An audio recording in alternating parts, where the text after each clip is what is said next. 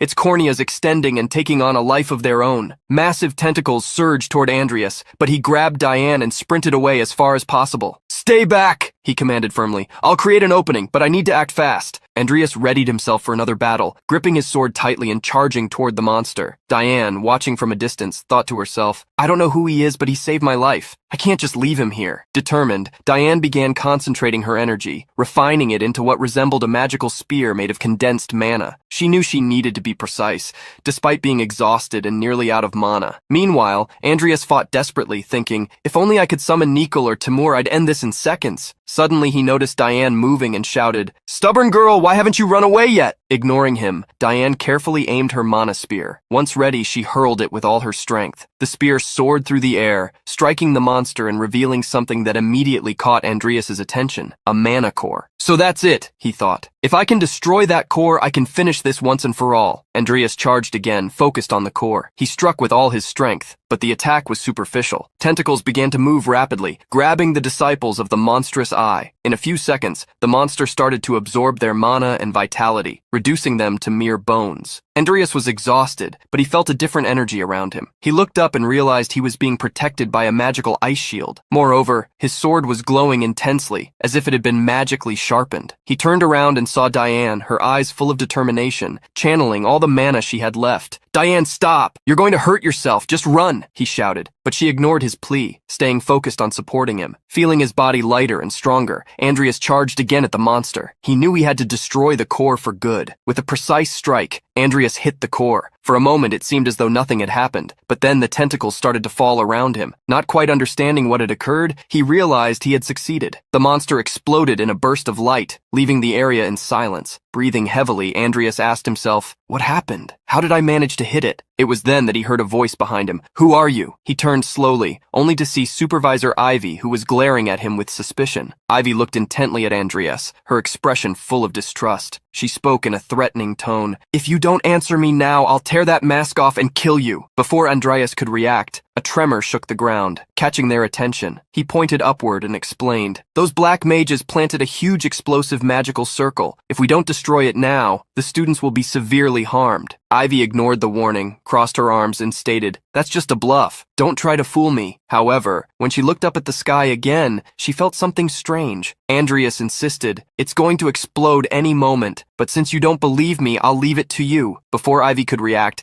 Andreas quickly ran off, leaving her furious. "Damn it, I swear I'll find you," she shouted, running toward the mountain summit to try to reach the impending explosion. Meanwhile, at a certain distance, Andreas removed the mask, relieved. "That was close. Very close. Ivy almost found out who I am." Hidden behind a tree, he thought to himself, "Ivy can handle this. She's strong enough." In an ancient castle not far from there, inside a circle of black magic, Jester was immersed in his magic, surrounded by a red aura. On a ritualistic table, the body of a mermaid lay still. Suddenly, Jester noticed something and murmured, "This is my private place. Isn't it common courtesy to warn someone before visiting?" Salem was in the dianela of the castle, observing the dark surroundings. He replied sarcastically, "Good manners were never your strong suit, Jester." Approaching, Salem added in a threatening tone, "You really are underestimating me, aren't you? Because if you weren't, you wouldn't have caused all this mess." Jester, maintaining his composure, feigned ignorance. "What are you talking about?" Salem's patience ran out. His aura began to pulse strongly as he retorted, "Aren't you tired of living, or do you want to die burned to a crisp?" Jester stared at Salem without fear, responding firmly, "What do you really want?" Salem, already impatient, grabbed a bottle, poured himself a drink, and answered with irony, "I've already told you what I want. If you keep pretending it was just a natural disaster and drag me into it, you'll be in trouble." He took a sip and without ceremony continued, "Lend me the Codex of Sloth for a week. Maybe this time I'll leave you alone." Sometime later, the news about the events on the mountain began to spread. As Andreas walked through the academy halls, he read a post on his tablet. The title read, "Black Mage defeated by Assistant Professor Yves Clear. Exclusive interview with the Empire's investigation agency. Terrorism targeted at academy students." Another excerpt caught his attention. The daughter of House Alvin testified that she was saved by an unknown individual at the scene. Andreas continued walking, but noticed that Supervisor Ive was watching him from a distance. In her thoughts, she reflected, "With Tom and Bast's suspension, the investigation will be directly handled. This will be a problem. Things are going to get noisy for a while." Andreas knew he needed to keep a low profile. As he passed by the supervisor, she called out with a light smile and a curious tone, "You seem to enjoy the Knight Academy's training grounds quite a lot. I'm curious, what brings a mage like you here?" She kindly added, "Please, accompany me." Andreas hesitated, pausing for a moment before following Ivy. He walked behind her, but in his mind, he felt that she had already figured everything out. He tried to stay calm as she asked in a serious tone, "Do you know why I'm here?" Andreas answered firmly, "Yes, I do." Ivy smiled, satisfied. That makes things much easier. But before she could continue, Andreas, trying to avoid the situation, said, "I respect you, Professor, but I'm not ready to start a relationship, especially with a supervisor." Ivy blushed with anger and clenched her fist, but she managed to stay composed and not deviate from the topic. She then continued, "Diane told me about the dwarf goblin and the half-human who killed the students. I want to know, what happened to them?" Andreas maintained his composure and replied, "As I said, I don't know. During the chaos, I managed to escape while they were distracted." He felt relief when he realized that Diane hadn't mentioned she was pursuing him at the time of the encounter, but Ivy seemed skeptical. "You think I'm going to believe that made-up story?" she said with a tone of disbelief. Andreas insisted, "It's the truth. Now, if you'll excuse me, I'll be leaving." The moment he tried to leave, Iev attacked him by surprise. Andreas instinctively dodged, but she didn't stop. She lunged again, and he was forced to draw his sword to block the strike. Eve, with a malicious smile, teased, "A mage like you managed to block a strike from an assistant Professor Knight. Interesting." Andreas looked at his sword and saw a crack, thinking to himself, "The only thing I did was block it. She's incredibly strong." Ivy stepped forward and said, "This is all very suspicious." Andreas took a deep breath and asked directly, "Are you implying that I am a dark mage?" At that moment, Vivien, who had been hiding and listening to the conversation, was shocked and began to wonder, "Is Andreas really a dark mage?" Ivy responded, "That's the only explanation. Whenever there's a case involving dark mages, you act suspiciously. You're always around. In Balaric's case, it was you who brought down the mage who imprisoned me." She thought to herself, "His voice is different, but his body type is the same. How did he manage to do that?" Andreas stood firm, staring back at her. "I figured you wouldn't be convinced by what I said." Ivy didn't hesitate. "I'm not convinced. Since that exam in the middle of the semester, you've been peculiar." Vivien, still watching everything unfold, started connecting the dots. She remembered being saved by a fairy lord, and finally realized that Andreas was that mysterious man. Eve, still angry, continued, "As a failure, you can get in and out of dark mage barriers? This doesn't make sense." Vivien, unable to hold back any longer, entered the scene and said, "It's all true. Andreas really did save me that day." Ivy, still with her sword pointed at Andreas, hesitated, but eventually lowered the weapon. "I'll be watching you all the time, Andreas. Don't think this is over," she said before walking away. Andreas, relieved, thanked Vivien. "Thank you. I don't know what would have happened without you." Vivien smiled, but confirmed what she had already suspected. "So it's true, you really are the fairy lord from that day." At the Crowell mansion,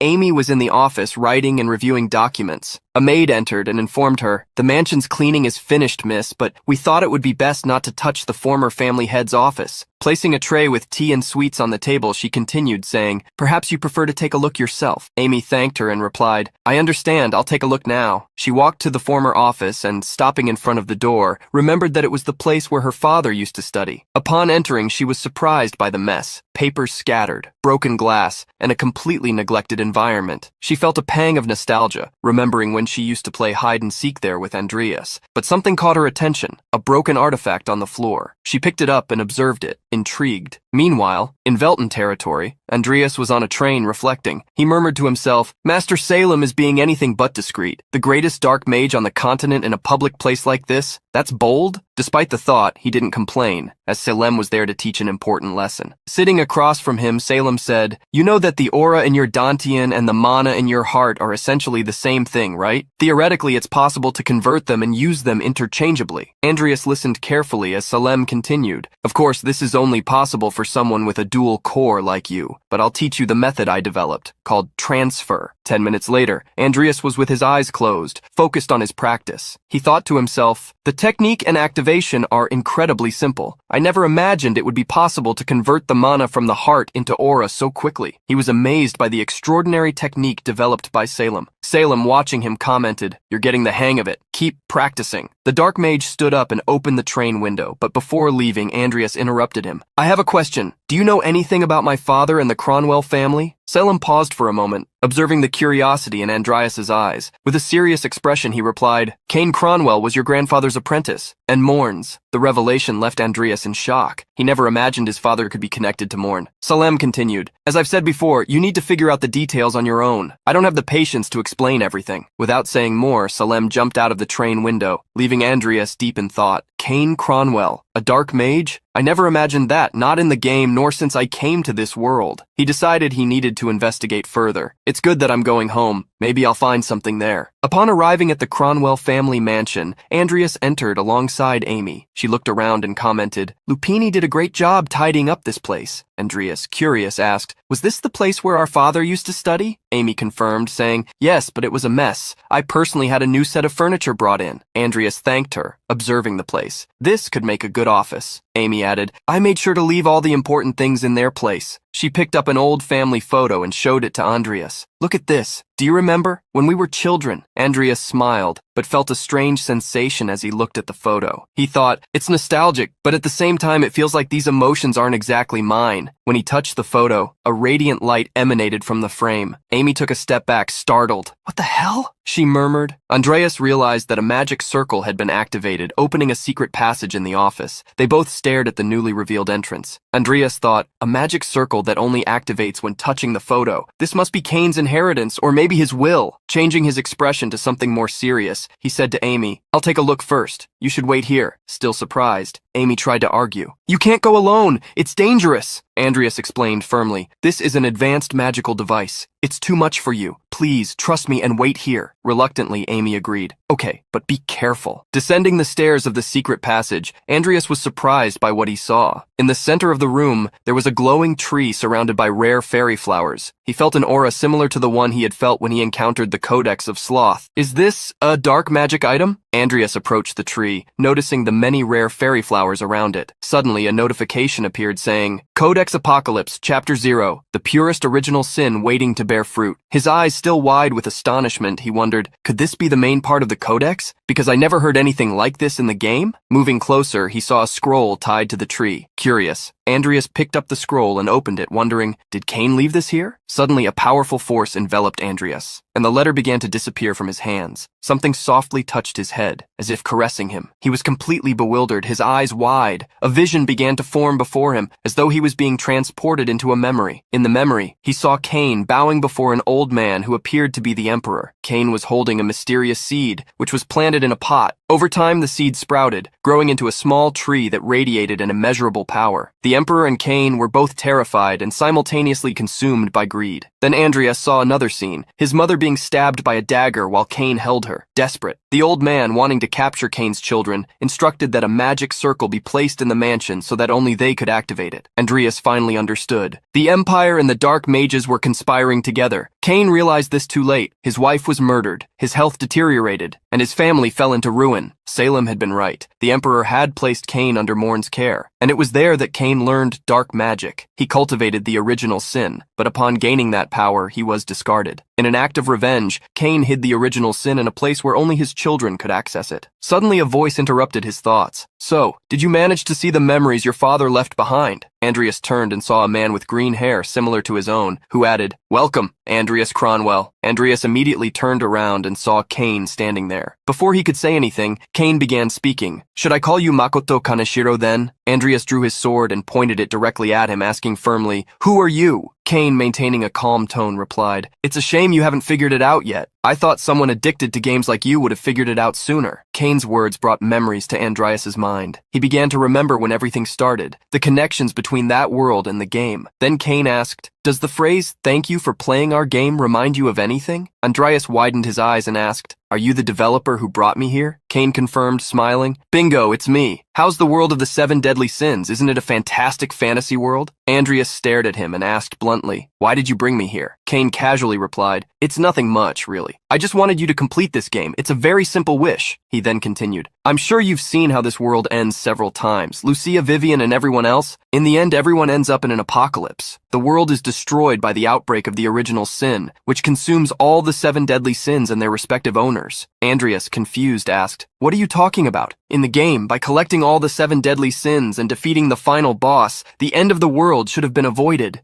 Kane smiled wickedly and explained, "That's what you've seen. But as long as the consciousness of the original sin exists, the world will eventually be destroyed. To prevent that, you need to gain full control over it. Only the flesh and blood of Kane can do that." At that moment, a notification appeared before Andreas's eyes. "The immature original sin requires the blood of a contractor. Offer your blood and sign the contract." Cain continued explaining. The original sin sensed your presence. You may be a talentless fool, but few have access to this place. You are one of those few. After 6 months, when the original sin becomes aware, it will emerge and seek a host on its own. Andreas finally understood why he had been reincarnated as such an insignificant character. Cain continued. That's exactly why. Cain hid the original sin here. Only you and it have access to it. Now what will you do? Andreas asked. What exactly do you want me to do? Cain answered. It's simple. I want you to sign a contract with the original sin, become its host and feed it the 7 deadly sins. You must dominate it completely. If you fail, they will devour you, but that's the only way. If you succeed, both you and the world will survive. As Cain began to dematerialize, he apologized. I'm sorry for bringing you here and asking this of you, but I'm counting on you. Before disappearing completely, he looked at Andreas and called out, Son, I believe in you. If it's you, I'm sure you'll succeed. With a soft tone, he added, Please take care of Amy and the Cronwell house. And then, Cain disappeared completely. Andreas stared at the tree in front of him. He removed his glove and with his sword, made a small cut on his hand. As blood dripped, he murmured, This isn't one of those reincarnation stories in another world. But as he said, there's no other choice. If I have no other option, I'll face it, just like I always have. He pressed his bloodied hand against the tree. In that instant, a red aura began to swirl around him as a notification appeared. The original sin has been lodged in the user's body, who recognizes it as their master. Mana recovery increased by 133%. Mana density will increase over time. The red aura grew, enveloping the entire scene. Another notification appeared. Mana element will gradually become closer to darkness over time. As the 7 deadly sins are collected, more abilities and resources will be unlocked. Andreas felt the power coursing through his body and looked up at the sky, murmuring, Cain Cronwell, father, the second half of my soul. You can leave Amy and the Cronwell house to me. I swear I will avenge all the tragedies that happened to you.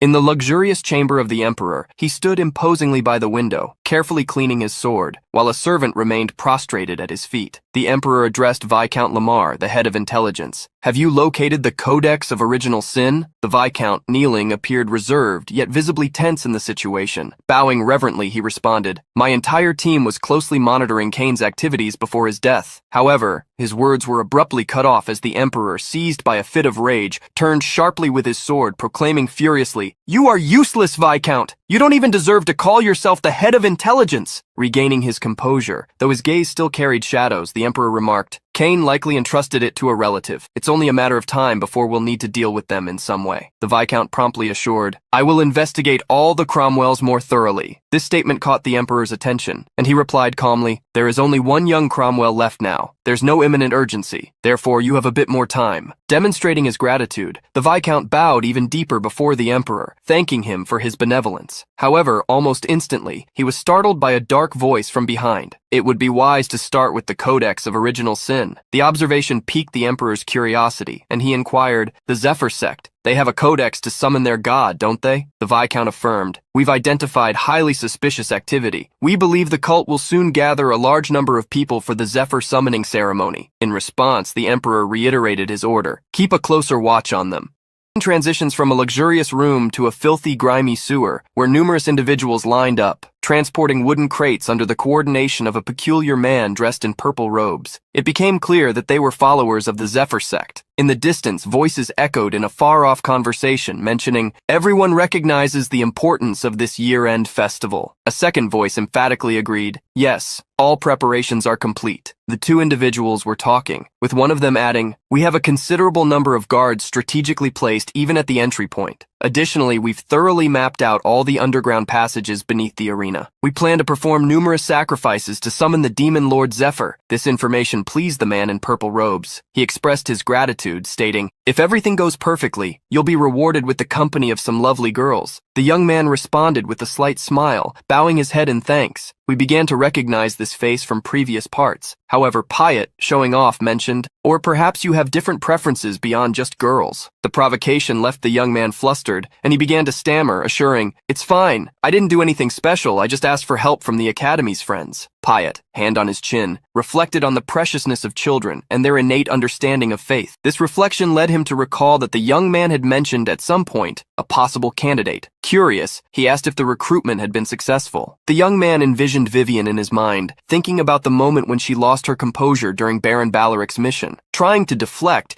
he mentioned that he had spoken directly with her, but Vivien hadn't shown much interest, even stating that she had already found her spirituality. Piet, listening attentively, verbally expressed his frustration, lamenting, "It's a shame. Not everyone can be helped." His expression grew more serious and somber as he informed the young man that he would have important matters to attend to, making his presence at the mission impossible. However, he expressed hope that the young man would succeed, even without his accompaniment. Meanwhile, in another part of the world, we return to the academy. Our protagonist was examining the system screens, reflecting to himself. After a week at the Cromwell mansion, he began to grow worried about the codex of original sin he had absorbed. The unease that it might cause problems grew in his mind. Approaching the window, he silently thanked that no setbacks had occurred until then. He opened the window, feeling a momentary relief, but the unease persisted. Now that he knew the secret of the Cromwells, his concern for Amy had grown. Gazing at the vastness of the city where the academy stood, his thoughts continued to hammer in his mind. If it weren't for what is about to happen at the academy, I could have stayed by Amy's side, he thought. He was aware that something grave was about to take place soon, on the final day of the academy festival. In the grandeur of the arena, the Zephyr sect planned to carry out a terrorist attack. The protagonist wondered how many lives would be claimed in their ridiculous attempts to summon a demon. Images of Diana, Lucia, Vivien, and Diana's older brother flashed through his mind. He understood that it was crucial to act before it was too late for these playable characters. Determined, Andreas was convinced that he needed to protect these characters if he truly wanted to complete the game. However, it wasn't just that. He also suspected that the Zephyr sect possessed the other sin codices, making a thorough analysis essential. Since obtaining the original codex, there was a long list of tasks to be accomplished. In light of this, Andreas summoned Nickel from his subspace, telling him, "It's time to restart your training." After finishing his talk about the training, a purple aura enveloped Andreas and Nickel, leaving the protagonist surprised. His eyes widened, his hand outstretched as the aura circulated around them. A notification appeared, revealing that the Apocalypse Codex had detected the sin of diligent sloth. Soon after, another notification indicated that additional resources and skills had been generated, along with an increase in base capacity. Both seemed perplexed by the information about the Sloth Codex, especially considering that in previous parts, we knew this codex had been sold at the meeting of the Black Mage sect. When the notification indicated that the original codex was beginning to evolve, a heavy feeling filled the area, bringing a sense of tension and mystery. The purple aura surrounded the environment as the protagonist realized that the codex recognized Nickel as the Codex of Sloth. His eyes fixed on the invocation, startled, and he began to wonder if this was happening because his subordinate had carried the codex for such a long time, remembering that Nickel had possessed it all along before it was sold. A new notification appeared, informing that the original codex had completed its evolution, and that it and the Sloth Codex were no longer linked. This evolution brought significant changes to Nickel, who now shared the effects of the Sloth Codex, resulting in a mana recovery increase to 188 and a mana sensitivity of 66%. Furthermore, the codex stored abilities that could be used every 7 days, leaving the protagonist astonished by this surprising evolution. After the completion, Andreas suggested celebrating Nickel's power-up by canceling his training session, a proposal that was quickly declined by his subordinate. Later, the protagonist moved discreetly through the city, wearing a mask that covered half of his face. He remembered that some cultists had been recruiting new members in that area, but as he passed by people, he began to disagree with himself, believing that time had passed so much that perhaps he was mistaken, as he did not recognize anyone who could be recruiting. Suddenly, his gaze shifted to the side and he was startled. A familiar face crossed his path. It was Hazar. The conclusion was obvious. If that guy, who had disappeared during the confrontation with the Black Mage from Baron Balaric, reappeared before the terrorist attack, it could only mean one thing. Deciding to follow Hazar, the protagonist noticed that he was heading toward the Academy's arena and saw him enter a kind of alley. Without hesitation, Andreas followed him, descending the alley's stairs while staying alert to what was below. An orc was passing by the path, and as soon as it noticed him, barely had time to react. Andreas was already on top of it, his sword ready for an attack. The surprise attack hit the orc, knocking it unconscious.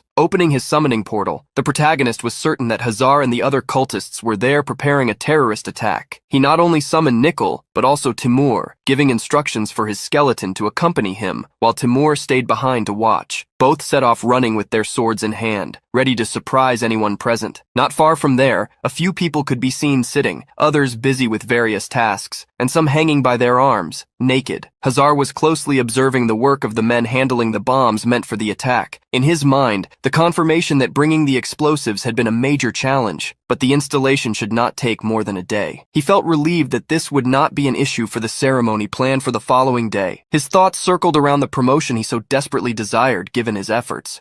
Suddenly, the head of one of his workers was decapitated with Andreas's sudden appearance. A widespread panic took over the group, who realized they were under attack. The protagonist was already ahead of Hazar after making his first move. The surprise was evident in his opponent's eyes, who quickly ordered everyone to eliminate the spy. The order was executed instantly. Masked men and a woman rushed to attack him. However, the protagonist demonstrated exceptional fencing skills, moving with dexterity and striking each of them. The scene left Hazar deeply angered, cursing them as useless for failing to contain the intruder. In a moment of rage, Hazar drew his sword, proclaiming to all that he was just a man. However, his words were silenced the moment his head was severed from his body. Our loyal squire Nickel had just executed an attack in defense of Andreas, his eyes still burning with fury. Although Andreas had been taken by surprise by the action, he recognized the skill with which his summon wielded the sword, something always impressive. Standing before the grotesque scene in the sewer, surrounded by dismembered bodies, the protagonist confirmed that they had finished there, and that it was time to collect the explosives. He asked Timur to return, but to his astonishment, Timur was already present, and with a loud thud, he fell into the water, splashing it everywhere. The surprise didn't stop there. Payat was there, mourning Hazar's death, holding his subordinate's head. He expressed that he had finished his missions early, and decided to stop by to visit him. Watching everything with wide eyes, the protagonist prepared himself, but was abruptly questioned by Payat, his voice taking on an angry tone. "Did you kill this poor young man?" Slowly, Payat removed his hat and cloak, revealing a fierce expression, a wicked smile, and veins pulsating on his forehead. With determination, he declared, "You've crossed the line, boy." Payat, one of the main leaders of the sect, emerged in the middle of the plot, boasting strength comparable to that of an aura master. As he removed his cloak, his features completely transformed. The burly man, dressed only in a loincloth, warned that the confrontation would be painful. This revelation was not good news, especially considering the forces at this point in the game. Andreas thought he should even surpass Professor Ivy in power. The protagonist began to question whether Nickel and Timur would be able to defeat him, considering their still low levels of evolution. Payat positioned himself, preparing for the attack. His eyes, bloodshot with rage, expressed intensity as the veins in his head pulsed. As he removed his cloak, he revealed a muscular body resembling that of a sumo wrestler. His abilities amplified his muscular and physical strength, making Andreas's attacks ineffective. It was a very bad situation for the protagonist, who felt the weight of responsibility in the face of Payat's power. He analyzed his options while Payat underwent a complete transformation. His skin and features took on a demonic, dark appearance. Addressing Andreas, he said, "I don't know who you are, but I recognize your strength. I promise to give my all."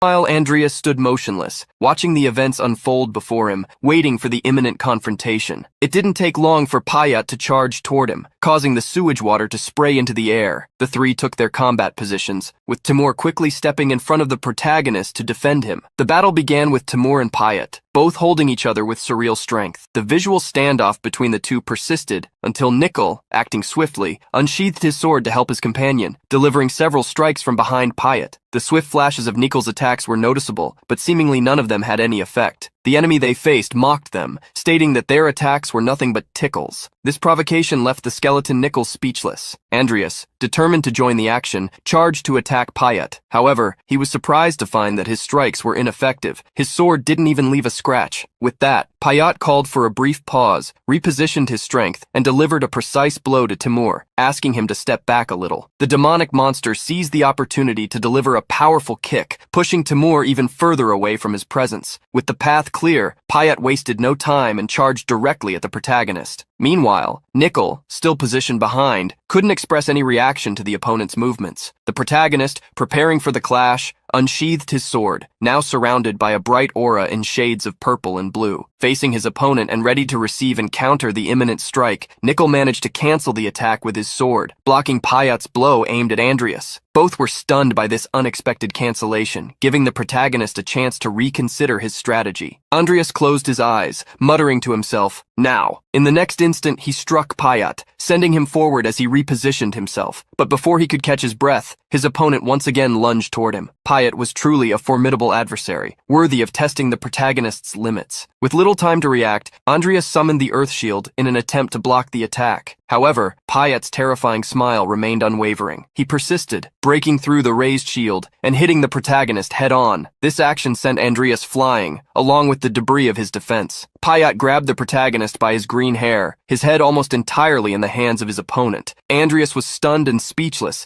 as his enemy began delivering an unrelenting barrage of punches to his face, showing no mercy. The protagonist was being beaten senseless. His face was covered in blood, and he agonized in pain, creating a scene of anguish. Meanwhile, Payat, on the other hand, reveled in the moment. His grin stretched from ear to ear, savoring every instant, every groan of pain. Holding Andreas's head firmly in his grip, he began to pout, saying, "You're exactly my type." The protagonist remained suspended, his feet off the ground as Payat enjoyed the situation. Sensing the approach of the protagonist's summons, Payat noticed Nickel and Timur's swift strike, both rushing toward him to counterattack. Timur attempted to grab Payat from behind while Nickel aimed to strike from the front to free Andreas. However, the effort was ineffective. In the same instant, Payat clenched his fist, preparing for the impact. His blow hit the skeleton squarely, sending Nickel flying away from the scene. With the path clear again, Payat coiled around Andreas like a snake around its prey, using all his strength in an attempt to break every bone in the protagonist's body. The protagonist was writhing in pain, groaning as he was strangled in every part of his body. It was evident that his opponent was enjoying the situation, saying, "Ah, what a lovely sound you make." In the whirlwind of despair enveloping Andreas, one certainty echoed in his mind. His death seemed inevitable in that dark, inescapable place. His scream reverberated through the depths of the sewers, a lament of resignation. However, just as everything seemed to fade into darkness, the codex responded to its host's call. A notification appeared asking if he wished to use the special ability called Sloth. The protagonist's eyes were about to close, and without knowing the risks involved, there was no other option but to resort to the codex. Suddenly, a loud crash echoed, catching Payat's attention. He looked up, bewildered, trying to understand what was happening. He questioned the strange sound, and then realized that all the blood traces in the area were gathering near him, as if they had come to life. They began to float, rising toward Payat.